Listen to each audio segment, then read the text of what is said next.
Hello friends, welcome to Jainam Software. Hope you are doing great. In this video, we are going to see some new features which we have added recently. So just have a look. So from the status report, I will go to the all party list and here you can refresh the loan or deposit report.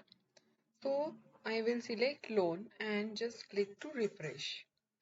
So here you can see I have all the summary of which customers I have given loan.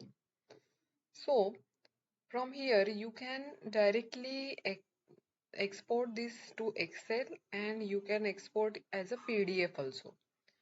And you can filter this according to your requirements. So here I will just export this to Excel and I will export this to PDF.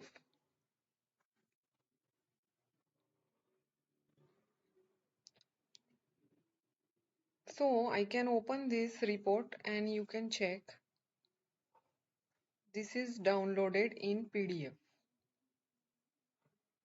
And if I go to the Excel sheet,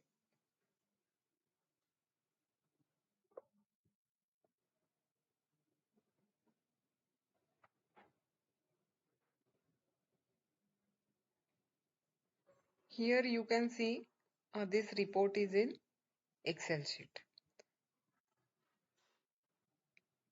So this time we can download this report to Excel and as a PDF also. So thank you friends for watching this video and don't forget to like our channel from YouTube. Have a great day.